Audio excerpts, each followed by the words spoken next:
SaqCh+Partners YouTube channel, and my name is SaqCh+. Today I will talk about year-end tax planning for professionals and small businesses. If you like my channel, please don't forget to subscribe, give thumbs up, and share with your friends and family. Let's get started. This session is coming to you in collaboration with PEN Australia. And our key topic today is tax planning for professionals and small businesses.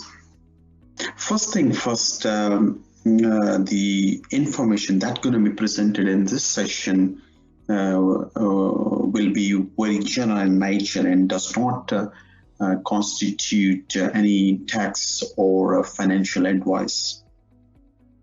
We tried our level best to give you most up-to-date information. However, this would not be an alternative of a professional tax and financial advice. So you must need to contact your financial advisor or tax advisor for advice on your specific scenario. A quick summary of my profile. I'm a member of Chartered Accountants Australia and New Zealand and a fellow of Chartered Certified Accountants. I have over 15 years of international experience. While I also worked with the Ernst & Young Chartered Accountants, which is one of the big four accounting firm. Currently, I'm managing director at SaqCh+Partners. Specialization is primarily the tax and tax advisory and tax planning area for small businesses. Also, we are advising small businesses to improve their cash flow and profitability.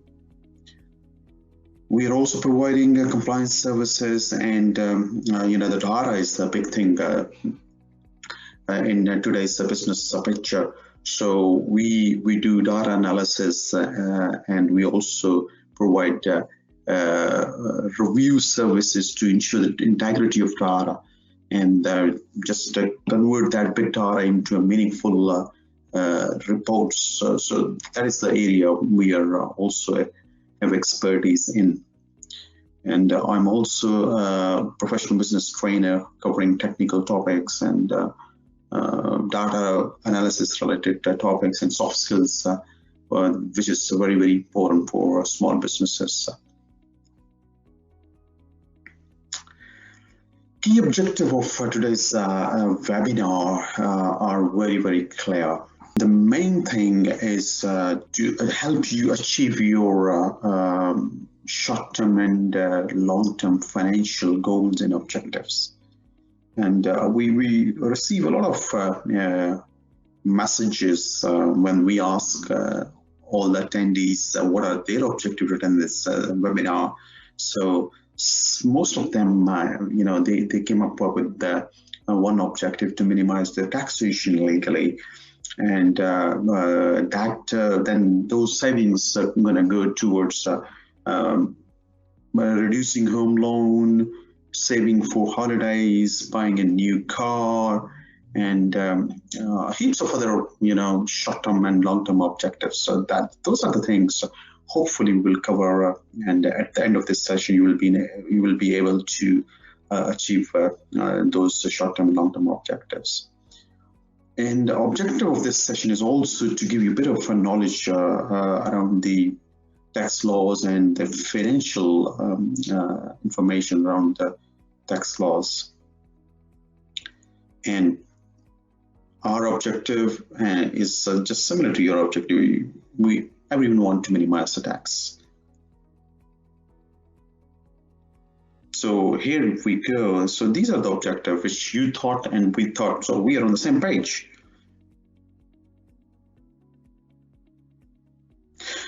The most important thing in this session would be to differentiate between different type of taxable entities, because that is the key factor when we are calculating the tax, and the bottom line will be impacted by the the way you are operating, you or your business is operating in a specific structure. In Australia, you would either be a sole trader, like a person who is doing a business under a personal umbrella or a personal ABN.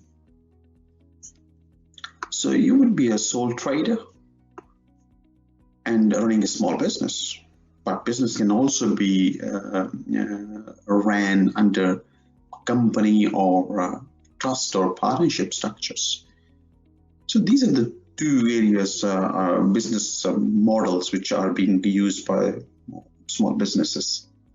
On the other hand, you can, if you are a full-time worker and working under TF, and you are being considered as a taxable entity, being an employee of some organization.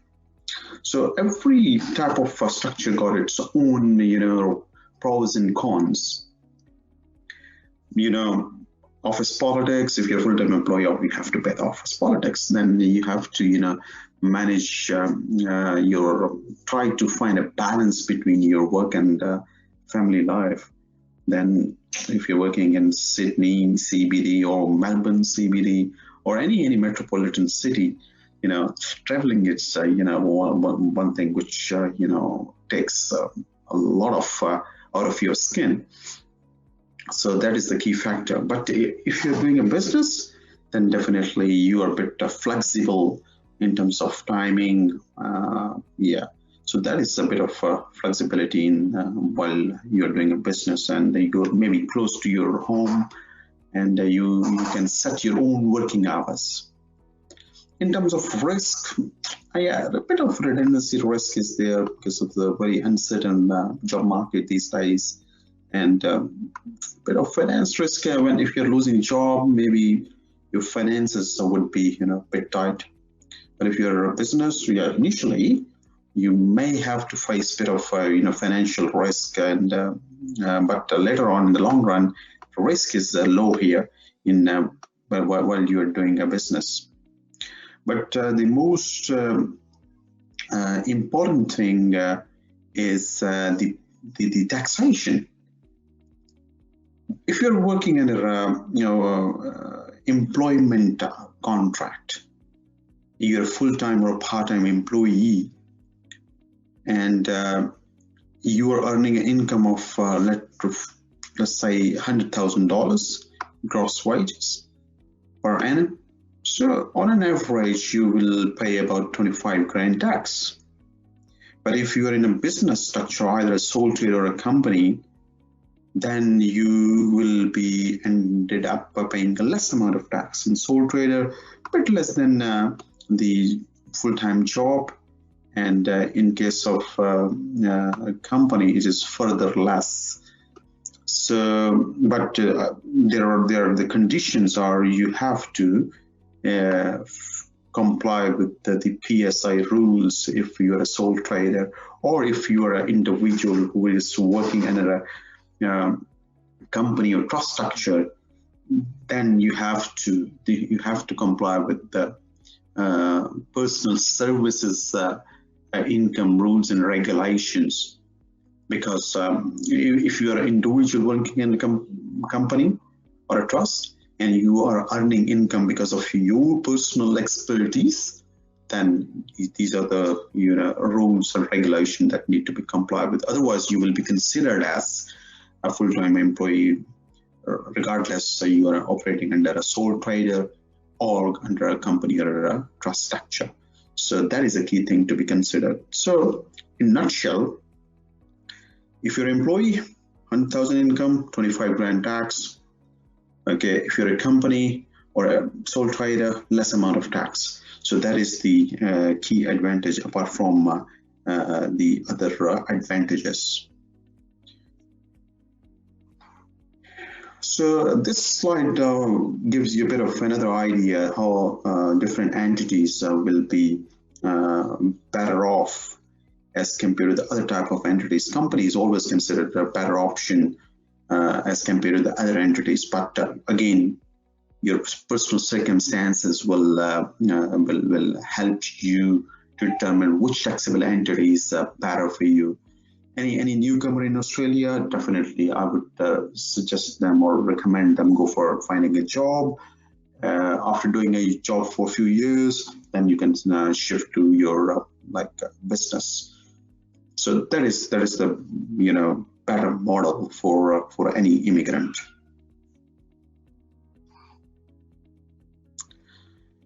Okay, first of all, we will talk about different short-term and long-term strategies for professionals who are a taxable entity, being an individual employee. So first strategy, which is very straightforward, which normally we all focus on that, is to claim all work-related expenses as reduction. So that will reduce your taxable income. And at the end of the day, the tax which we're gonna pay, or which we already been deducted by the employer, and we will reconcile with that, and there might be some refund or we have to pay some extra. So the first thing is to jot down or prepare a list of all your work-related expenses, so that when the time comes to lodge your tax return, which is gonna starting from July, and you should not miss any expenses that can be claimable.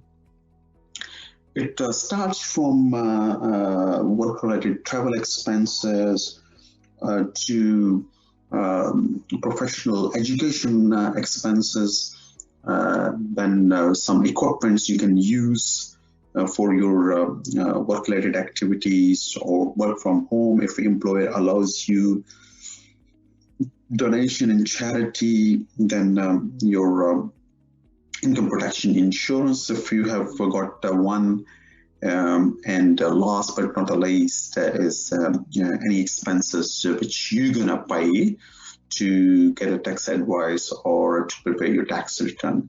So the last point, which is tax related expenses, most of us try to prepare their tax return, even like the professionals who got a bit of flexibility to minimize their tax, or there are strategies available for them to minimize their tax, but still they don't want to pay $100 or $200 to get a professional advice. So I would suggest them to get an advice so that you can minimize your tax legally. If you are spending, say, for example, just a quick one, $200, and that saves you about your $1,000 or $2,000 tax, I think that the expense of $200 is worth spending. Other long-term strategies could be like one thing. These are the first three strategies which we're going to discuss now, are those strategies which can be implemented before 30th June, and that can give you some tax saving. First thing is if you're paying some contribution towards your super fund from your after-tax salary. So you got your salary in your bank account, and from that amount, from your savings, you're paying some amount into your super fund. So that can save you some tax, and because those amount, those contribution would be deducted from your taxable salary at the tax return level. But for that, you need to write a notice of intent using this mentioned form number to your super fund, and that's gonna go before 25th of June, so that they can give you acknowledgement well before 30th of June. Second item is if you're having a good relationship with your spouse, and your spouse is earning a low income, which is 37,000 or less, or if she's not earning any income in this financial year, then you can contribute towards her super fund at cap of $3,000 contribution, and that will save you $540 of taxation. Same conditions, you have to deposit these funds before 25th of June, so that they're going to be cleared before the end of financial year. I will explain you all these short-term strategies with an example. So if you're not understanding this, just don't worry. We'll cover it up in an example. Third one is if you are a low-income earner and if you're contributing a grant into your super fund. So Australian government is a bit worried about your retirement fund like super fund balance. So that's why they will contribute a 50% of your contribution into your super fund. So that will boost up your super balance. So the thing is, if you are just contributing grant, 500 would be coming into your super fund by the Australian government. All these strategies can be implemented in this financial year. So these are the very, very short-term strategies. So we will cover all these in an example as well. Then there are a couple of other strategies which can be implemented in a next financial year that are going to be your future plan. So one thing is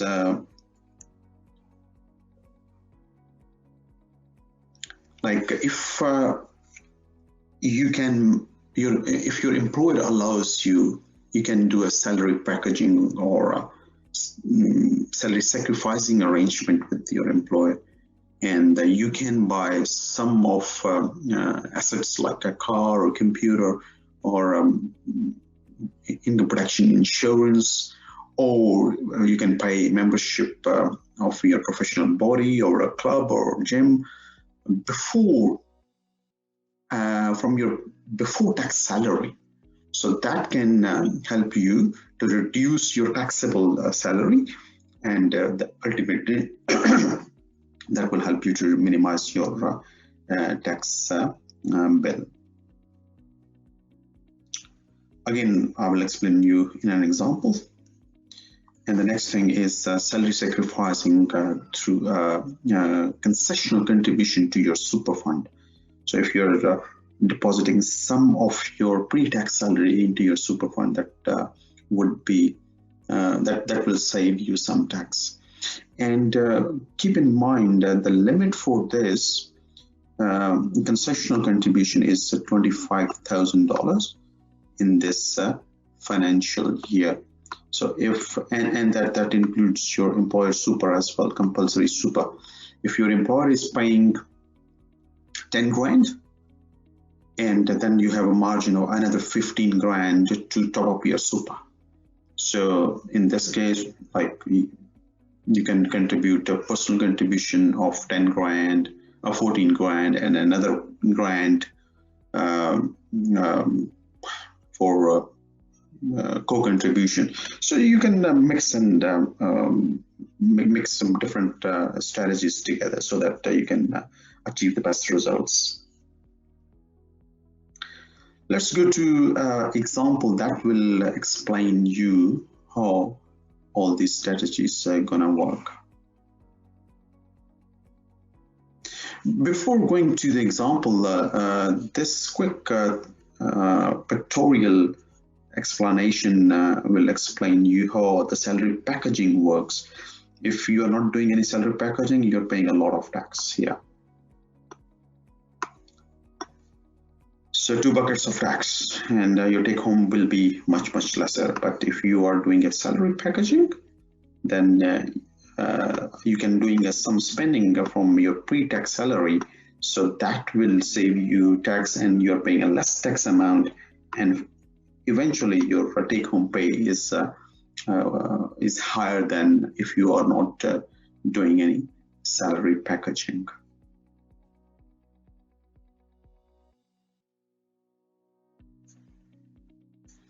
Okay, let's go to the example. Okay, this is an example for Mr. Alex, who is want to do his tax planning for financial year 2019. And in this example, we consider if Mr. Alex is not doing any tax planning, then this will be his position.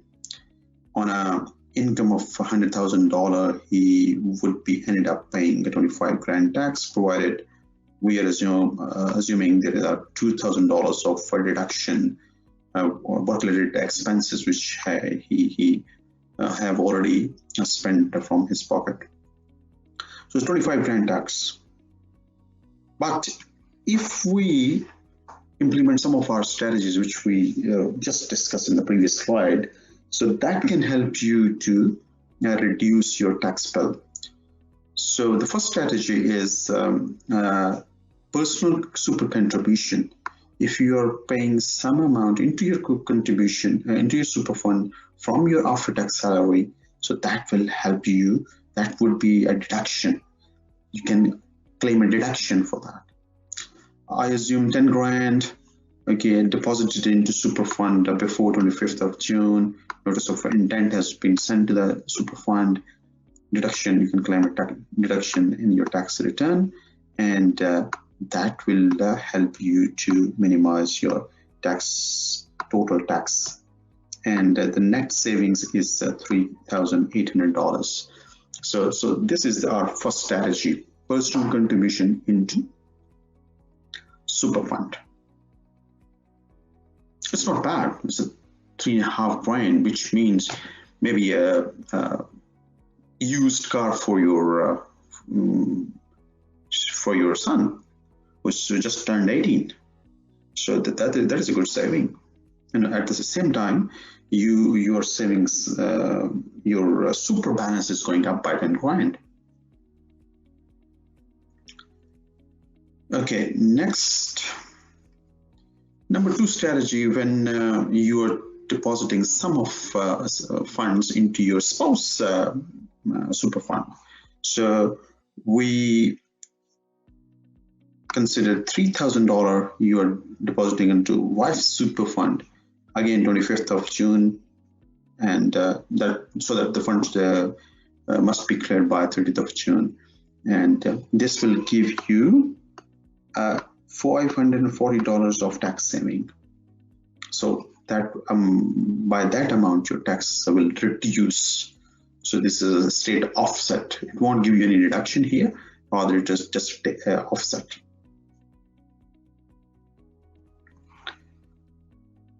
Next strategies for your next financial year. From 1st of July, you can implement this strategy. Like you can negotiate or discuss a salary packaging arrangement with your employer. And if you're going for a novated lease, I assumed you are paying $500 per month, so 6 grand in a year. So that arrangement will give you a deduction from your tax viewpoint, because that is going to pre-tax.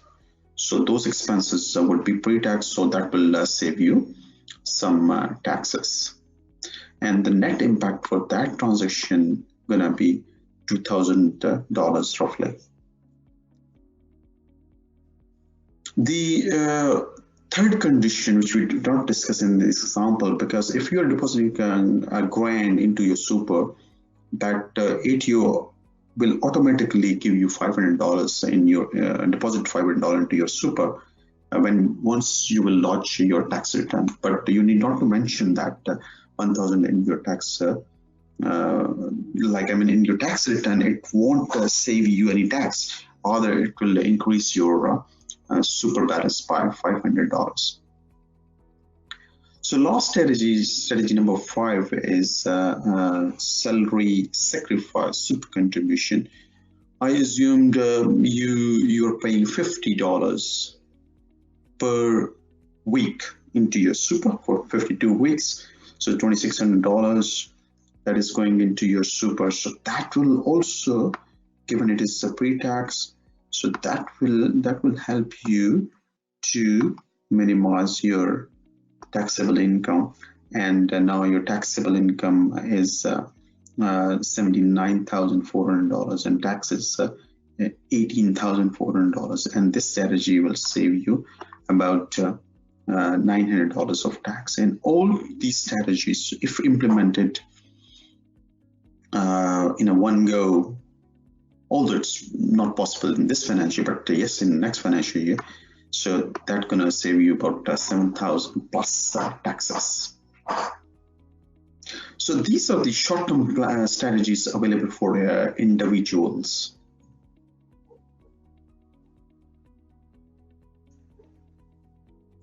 I can see some questions popping up in the chat box, so we will answer those questions at the end of the session. Now we are going to long-term strategies available for professionals or individuals. Long-term strategy, everyone wants to buy his first home in Australia, so Australian government have allowed you to build, if you don't have any deposit available at the moment, so you can build a deposit through this scheme. And if you are saving 15 grand in your super fund in a year and total 30 grand, that amount can be released to you to buy your first home. So this is a bit of help from Australian authorities that you can build some savings that can be paid towards the first home deposit.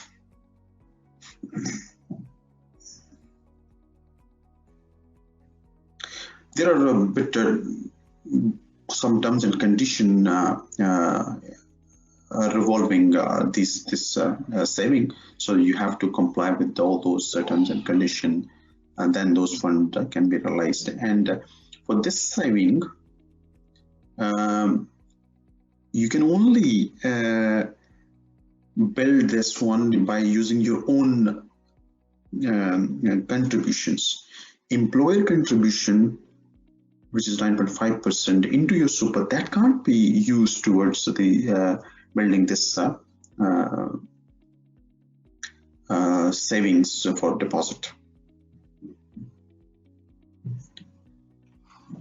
Next strategy is you can have a negatively geared investment, so that can help you if the overall income is less than the expenses incurred on an investment property. That loss can be adjusted against your other income. Like for example, if your a negatively geared investment is giving you a return of suppose a rental of 15 grand, but the expenses are more, like say 20 grand, so the difference of these two of 5 grand loss, that can be deducted from your other income, and your taxable income will go down, and effectively you will save some tax. So negatively geared investments is also a long-term strategy, but in some cases the loss is quite significant because of the interest, depreciation, repair and maintenance required for the investment property, management fee. So that big amount can save you a lot of tax. Next strategy is you can, as we initially discussed in the short-term strategy, to build your super. So one long-term strategy around the super fund is you can have your own self-managed super fund, and if you can research in the market and find a suitable investment opportunities, you can utilize those funds to rapidly grow your retirement funds under a self-managed super fund. So that is one of the long-term strategies available to you. Last but not the least is small businesses. If you are establishing a small business, if you're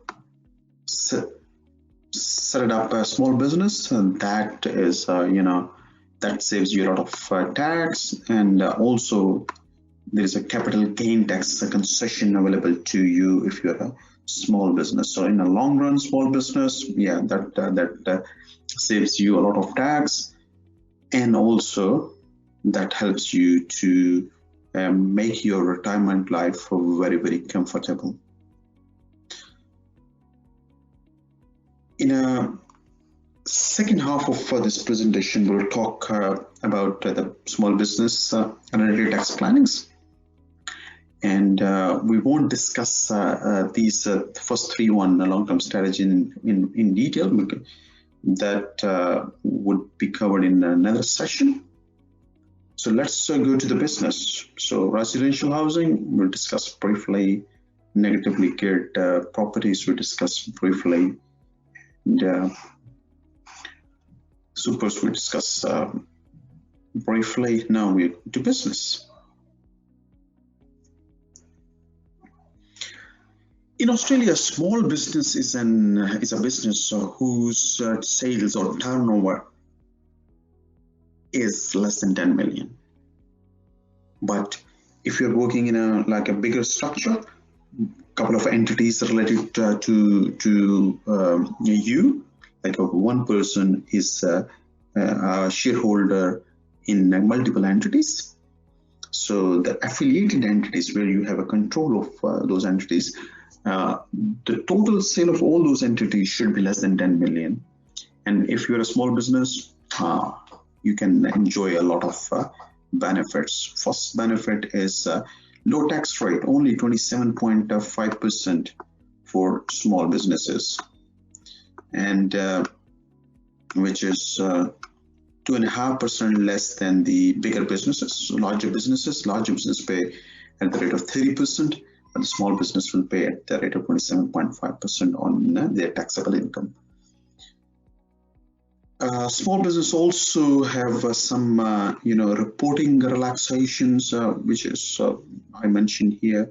So easy BAS and stock tax requirement is not there, and a lot of tax reporting relaxation, and also capital gain tax concessions are available to small businesses, so that the owner of the business can have a better retirement life.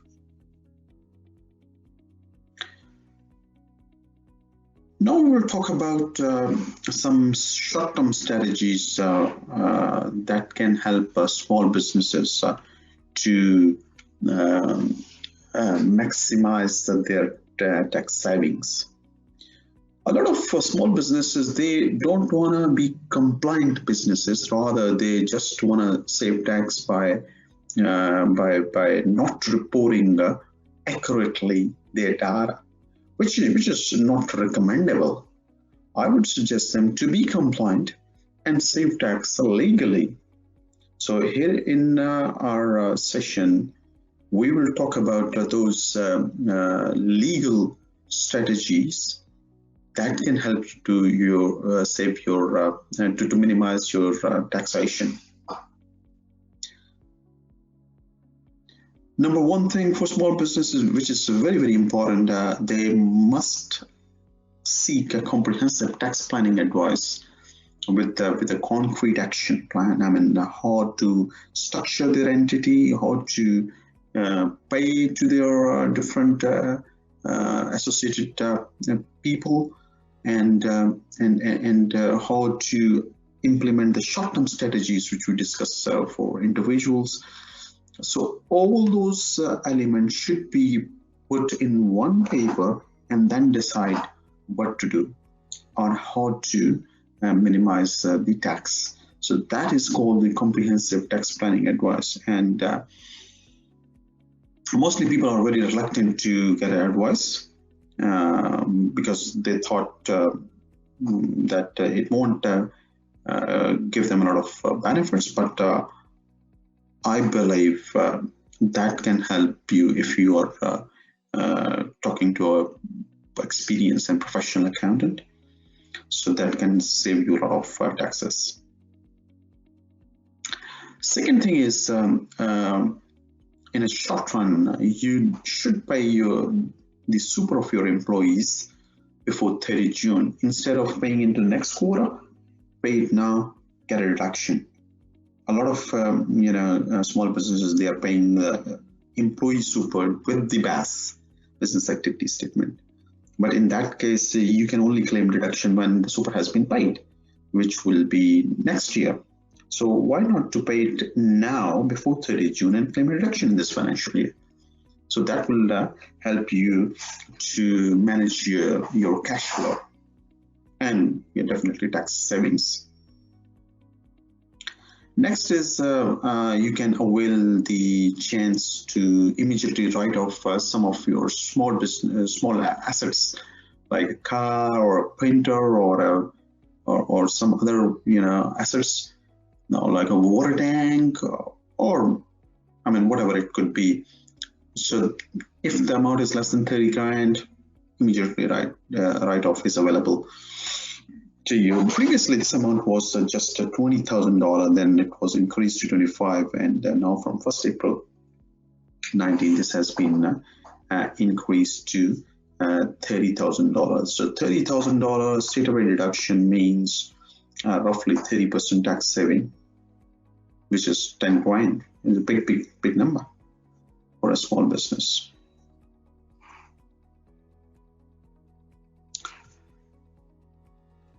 Next short-term strategy is try to pay some of your expenses in advance, like rent. You can pay quarterly in advance, insurance advance, subscription, club membership, etc. Just pay in advance if your cash flow allows, or you have a credit card a facility which can give you interest free for like a few months. So that can be utilized to pay these expenses and claim deduction in the current financial year. So that's gonna help you to save some of tax in this financial year.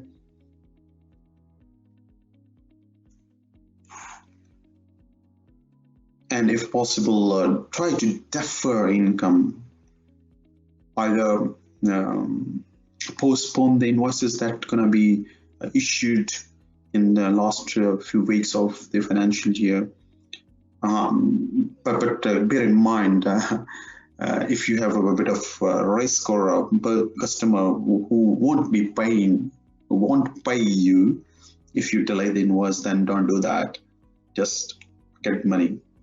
It's better to have one rather to delay it for saving a bit of tax. So yeah, anyway, the deferring income can save you some tax in one financial year. And the last but not the least is bad debts of a business can be written off. But for that, we have to provide that we have followed a particular procedure to follow up from the customers. And, we wrote emails, letters, phone calls, and then if it's still not receivable, then bad debt can be deducted from the income of our business, and that can help you to increase your tax savings. So these are some short-term strategies available for the businesses. Now we will go to some long-term strategies. Oh, before going to that, this says me, this is more important. Tax planning. Get tax planning advice. So normally, the tax planning advice can cost you from like it depends on the complexity of business or business structure. It can cost you between $750 to $2,000. But if that saves you 5 to 10 times of the expenditure, I think that is worth spending money well spent.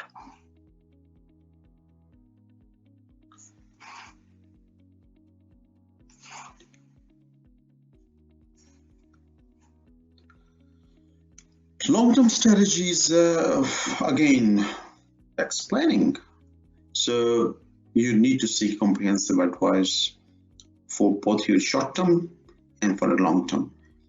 So our company is providing tax planning advice and action plan for both the short-term and long-term to all our customers. Some they are getting it as a part of the package, or some they are asking on a standalone basis. So they are definitely going to get a good saving of the tax. Second long-term strategy could be to distribute dividend from the companies in such a way so that can benefit to the shareholders. So the laws around the dividend is, if it is a franked dividend means any tax that has been paid by the company on their taxable income, that would be sitting with the ATO as a franking credit in their franking account. So that money can be utilized to get a franking credit once the company will distribute dividend to its shareholders. So that money can be claimed. So that's gonna be a good strategy for you, especially on those years when your small business is not able to pay you salaries. Then you can utilize this dividend distribution strategy to get some benefits. Next strategy is around the trust structures.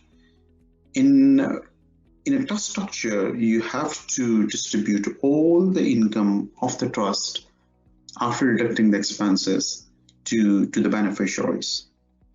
If the number of beneficiaries in your trust structure are a significant number, like 4, 5, 6, then maybe it is easier for you to distribute that to all in such a fashion that can minimize your taxation. But if that is not the case, then you can have a bucket company and transfer some of your operation into that company so that you can pay lesser amount of tax, because company tax rate is fixed.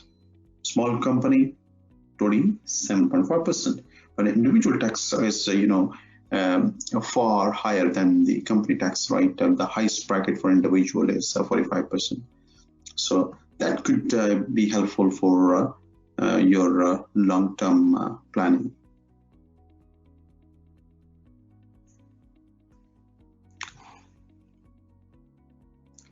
Small businesses, they also sometimes are having a bit of difficulty to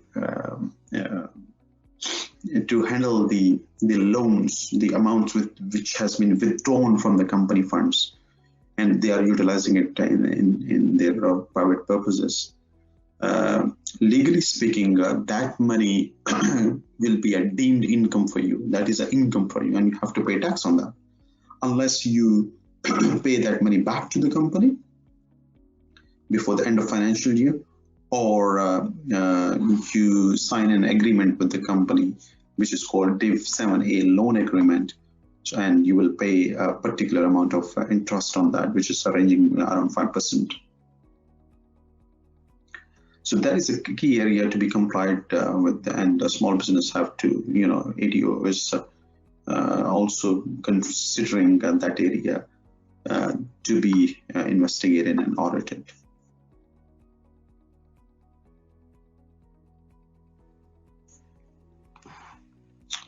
And other thing is the payroll tax for those small businesses who are having a lot of like a big number of employees and contractors, they have to watch out their limit of $850,000 in salaries.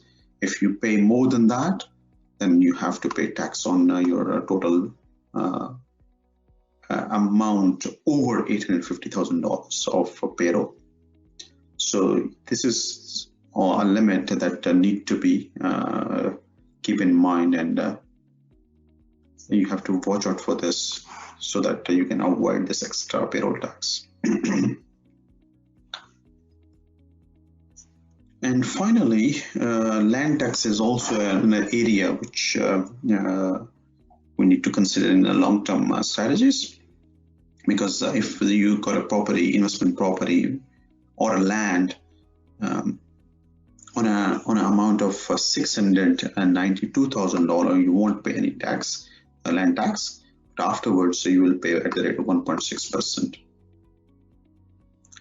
So this threshold is available to individuals and to companies as well. But if there is a property which is under the trust structure, then this threshold is not available, and you have to pay tax right from the beginning, unless you are a special trust which is exempt from land tax.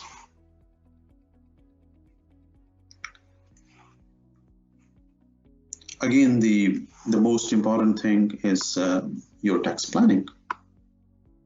Get it done and ask for professional advice.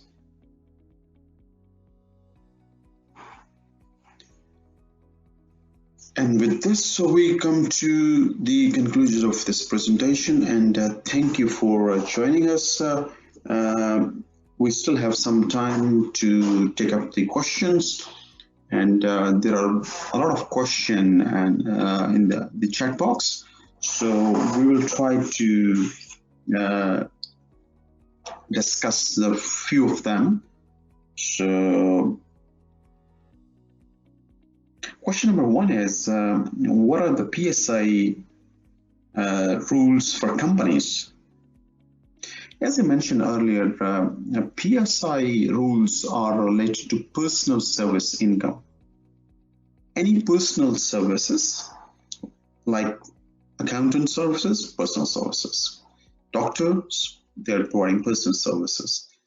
Solicitors, engineers, so all the IT people, they are providing personal services. So personal services have to follow the personal PSI rules, regardless of their business structure, whether they are sole trader or operating under a company or trust structure, they have to comply with that. So generally, if a company who is a trading company, on that trading company PSI rule won't apply, because they are entertaining or providing services, their goods or services to different entities, different customers. So the PSI rule won't apply on to those companies. But if in a company income is being generated by the intellectual expertise of an individual, then the PSI rule will be applicable on that company. Hope I answered the question. Second question is, will the first home saver scheme savings can be used to minimize the existing home loan? The ATO is very clear on that, you can only save funds from your personal contributions into the super, and that can only be utilized to buy a first home.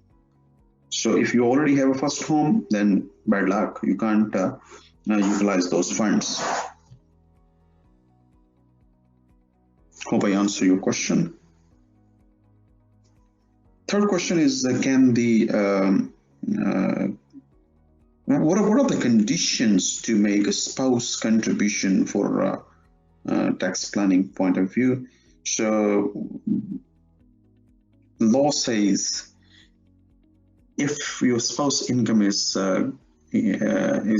coming under the threshold of low income earner, then you can make that contribution and get a benefit of $540. And working condition, whether she's working in this financial year or not, you can contribute. And other conditions are she should have a TFN and a super account to get this benefit. Next question is, what is the best business structure? It is, it's a very, very tricky question. There is no straightforward answer for this question. It all depends on your personal circumstances. If your family structure is quite a big structure, a lot of people in your family having different income structures, maybe in that case a trust structure is better for you. So you can utilize the tax-free threshold for everyone and minimize your tax liability. But if the conditions are not conducive for the trust structure, I mean there are only few adult beneficiaries in the family, then maybe a company structure is better, because in trust structure all the money must be paid to the beneficiaries, so they will pay tax on in their hands. In case of company, you can pay lower amount of tax. So it all depends on your circumstances or your particular scenario to decide which structure is better for you in short run and the long run. Fifth question, and this is the last question as well, how to deal with the income generated using working as an Uber driver. So any income which is generated by the Uber drivers is generally being considered as their business income under their personal ABN, and that income would be clubbed with their salary income if they have any. So, and then in the total amount of the income they will pay tax. So, and similar to the taxi drivers, Uber drivers have to lodge their business activity statement every quarter, and they have to, because the income they are generating is GST inclusive, so they have to pay any GST to ATO after deducting all the expenses related to running their Uber operations. So if there is any surplus GST in their hands, they have to pay it to ATO. So I hope I answered your question, and thank you very much all for attending this webinar, and hopefully you have gained a lot of tips and techniques and tax information, so that you can save a bit of your taxation. If you have any question, you can call us on these numbers, and we can help you to plan yourself in such a way to minimize your tax liability. You can email us, you can contact us, and once again, thank you very much PEN Australia for organizing this webinar, and hopefully this will help you and benefit you, and see you in future.